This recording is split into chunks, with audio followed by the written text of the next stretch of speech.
इस तरह का सिलसिला होगा। देखिए, इख्तलाफ राय रहना चाहिए। मैंने कहा कि हम में से कोई भी मुकम्मल नहीं है, हम सबसे गलतियां होंगी। बात यह है कि हम गलती से कुछ सीख सकते हैं या नहीं। हम पहले भी गलतियां करते रहे, आइंदा भी करते रहेंगे और सब करते हैं, कोई भी मुकम्मल नहीं होता। और इख्तलाफ राय तो बड़ी अच्छी चीज़ है। जहाँ तक इकरार का मामला है, इकरार खुद मेरे घर आया था, बल्कि उससे पहले, जब शुक्र है मेरी गिरफ्तारी से पहले, अगर खुदा ना खास्ता मैं वापस ना आता तो उसको ज़िंदगी भर ये गिल्ट रह जाता। उसने मेरी गिरफ्तारी से पहले मुझे फ़ोन किया था एक दिन और सॉरी किया था। तो मैंने कहा मेरा तो कोई शिकवा ही नहीं है भाई, आपकी इंडिपेंडेंट राय है, आप मेरे बारे में कोई भी राय रख सकते हैं। अच्छा इमरान भाई, आपके जो चाहने वाले हैं बहुत शिद्दत से आपके पहले वीलॉग का इंतजार कर रहे हैं। तो सबसे पहले तो ये बताइएगा कि वीलॉग में वही जोश और जज्बा, वही जज्बा और वही बहादुरी होगी, और साथ ही साथ जिस तरीके से आप लोग आपको चाह रहे हैं। अभी हमने देखा प्रेस क्लब के बाद जिस तरीके से लोग आपसे मिल रहे थे, तो बहुत से लोग ये भी कह रहे हैं कि उनको इमरान खान आपके अंदर नजर आ रहा है। तो क्या कोई सियासत में भी आ सकते हैं? उस हवाले से भी कोई सोच है आपकी? अच्छा, ये वैसे आप सबको ही जवाब देना चाहिए उन सारे लोगों को जो कह रहे थे कि ये इलेक्शन लड़ेगा। मैंने तो कागज़ नहीं जमा करवाए, मेरे तो घर इलेक्शन चल के आया बार बार, मैंने तो नहीं कागज़ जमा करवाए। आपको अगर मैं नाम लूँ उन लोगों के जो बहुत इंसिस्ट कर रहे थे तो आप हैरान हो जाएंगे। बहुत अरसे से होता क्या है कि एक दौर में मेरा मौक़िफ़ सूट कर रहा था PMLN को, परवेज़ मुशर्रफ का दौर था, दे वर हैप्पी। पीपल्स पार्टी का दौर था, PMLN बड़ी खुश थी मेरे मौक़िफ़ को लेकर, सदके वारी जाते थे ये फिर इनको मेरा मौक़िफ़ सूट नहीं किया। एक टाइम आया पीपल्स पार्टी को कुछ सूट किया मेरा मौक़िफ़, फिर उनको सूट नहीं किया। फिर जो बहुत ताकतवर लोग हैं उनको मेरा मौक़िफ़ बहुत सूट किया एक वक्त में, वो भी सदके वारी जानते सन। अब PTI को सूट कर रहा है मेरा मौक़िफ़, ताकतवर अब भी कल इनको भी हो सकता है सूट ना करे, मुमकिन है। तो ये तो चलता रहता है।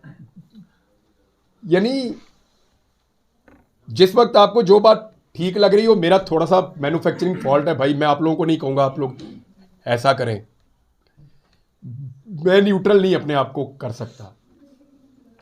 मुझे लगता है ये वाली बात गलत है, मैं कह ही देता हूँ, रहा ही नहीं जाता मेरे से, तो इसलिए प्रॉब्लम हो जाता है। यानी मुझे लगता है ये गलत है और ये सही है, तो मैं दोनों के बीच में अपने आप को बैलेंस नहीं कर पाता, शुरू से ही नहीं कर पाता। मैं कह देता हूँ ये वाली गलत है और ये वाली सही है बात। तो इसलिए जिसको वो मौक़िफ़ सूट कर रहा होता है उसकी मैं आंखों का तारा बन जाता हूँ। ऐसे ही ज़िंदगी गुजरी है, आप सारे गवाह हैं। अभी ये हो सकता है कल को वक्त क्या करवट ले, आज जो मेरा मौक़िफ़ है वो एक और सियासी जमात को सूट कर रहा है, हो सकता है कल उन्हें ना करे।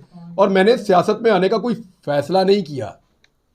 जब करूँगा आप सबको इकट्ठा करके ऐसे अनाउंस करूँगा कि भाई अब मैं सियासत में जा रहा हूँ और मैं करना चाहता हूँ, और उसको भी खुल के करूँगा, ऐसे ही दबी दबी किस्म की नहीं करूँगा, खुल खुला के करूँगा। जब खारिज अज़म नहीं आपका सियासत में आना, खारिज अज़म खान नहीं आपका सियासत में आना। देखिए, मैं ना एक दिन बैठा हुआ था अपने ड्राइंग रूम में, मेरे वालिद साहब ने मुझे डोनेशन दिया था कि बेटा लोग भूखे हैं, फ्लड आया हुआ है, तो हमने सेविंग नहीं रखनी, ये पैसे जो है वो दे दो। मैंने उनको बुलाया, अपने एक दोस्त को, वो काम करते थे इसका डोनेशंस का। मैंने उन्हें कहा जी ये आप मदद करें फ्लड में जाके। उन्होंने कहा हम वाकई कर रहे हैं, तो ये हमें ज़रूरत थी पैसों की, आप दे दें। लेकिन उन्होंने मुझे उन दिनों में मुझे नौकरी से निकाला हुआ था एक्सप्रेस ने, ताज़ा, और मेरे पास काम भी कोई नहीं था, बस वीलॉग मैं कर रहा था। तो उन्होंने कहा जी आप हमारे साथ मदद क्यों नहीं करते।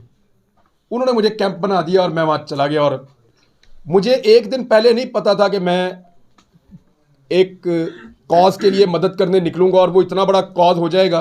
कितने घर बनाए रजी भाई अल्लाह ताला ने? 2055 घर। ये रजी भाई हमारे साथ थे, इनके पास सारा रिकॉर्ड पड़ा है, अल्लाह ताला ने हमारे ज़रिए से बनवा दिए। एक दिन पहले मुझे नहीं पता था, मैं कुछ भी नहीं यकीन से कह सकता, वो मेरे अल्लाह का फ़ैसला है जो भी है। लेकिन फ़िलहाल मैं आपको बता रहा हूँ कि मैं सहाफ़त करूँगा, वो मेरा काम है और मुझे वही करना है। इमरान साहब ये बताइएगा कि आपने इससे पहले कहा ये बताइएगा एस्टिमेटेड, क्योंकि लोग जानना चाहते हैं कि आप व्लॉग कब करेंगे। आपने मुझे पहले आप मिले हैं, जी, अब आपको कितना फर्क लग रहा है? माशाल्लाह बहुत फर्क है। मुझे ये पता है जिस दिन मैं बोलूंगा ना, वो भेड़ों के छत्ते में मैं हाथ दूंगा ऐसी यलगार होगी कि आप लोग देखेंगे। मसला बोलने का नहीं है, मसला पूरा फाइट बैक करने का है। अच्छा, इमरान तो भाई, ये थोड़ा सा जो प्रॉब्लम है, मुझे उम्मीद है ये 10 दिन नहीं तो 15 दिन में मैं इसमें से निकल जाऊंगा। और मुझे अचानक मैं उस दिन मुझे सुबह उठूंगा और मैं वीलॉग कर दूंगा और आप लोग सुन लेंगे। इमरान भाई, ये बताइएगा आपको जब लेके गए थे उसके बाद जब आप वापिस आए तो हालात मुकम्मल चेंज हो चुके। मुझे कुछ नहीं पता, कुछ नहीं पता, कुछ पता नहीं था अच्छा इमरान मुझे, भाई, कुछ मैंने- कोई चीज नहीं मुझे पता थी। मुझे ये नहीं पता था कि फलस्तीन में क्या हुआ। जिस चीज ने मुझे सबसे ज्यादा झटका दिया ना, या जिस चीज ने मुझे सबसे ज्यादा तकलीफ दी, यानी पॉलिटिकल पार्टीज आती है और जाती रहती हैं। ये जुल्म नया नहीं है जो अब हम इस मुल्क में देख रहे हैं, लेकिन इस लेवल पे तो हमने कभी नहीं देखा। ये भी बिल्कुल एक सच है कि जो आज तहरीक इंसाफ के साथ हो रहा है वो तो हमने कभी ना सुना ना कभी देखा अपनी ज़िंदगी में, जिस लेवल पे इनके साथ हो रहा है। इमरान लेकिन मुझे जो अफसोस रहेगा ना कि मैं बोल सकता था लेकिन मैं बोल नहीं पाया। फ़लस्तीन के अंदर जो जुल्म हुआ, जो ज़्यादती हुई, और वो सबसे बड़ा मुझे, स्पेशली जब वो हॉस्पिटल वाली न्यूज़ मुझे पता चली कि पूरा हॉस्पिटल ही उड़ा दिया, डॉक्टर्स, पेशेंट्स, उनके अटेंडेंट्स, सारे लोग शहीद हो गए। मीडिया वाले जहाँ थे वहाँ पे ऊपर से बम गिरे, वो भी शहीद हो गए।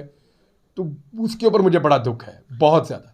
इमरान भाई ये बताइए, बुखारी ने आपसे मतलब मैं इंटरव्यू किया तो बहुत ही, मुझे नहीं पता कि नफरत किस लेवल की क्या वजह थी, वो यहाँ पर आए थे सुप्रीम कोर्ट के जस्टिस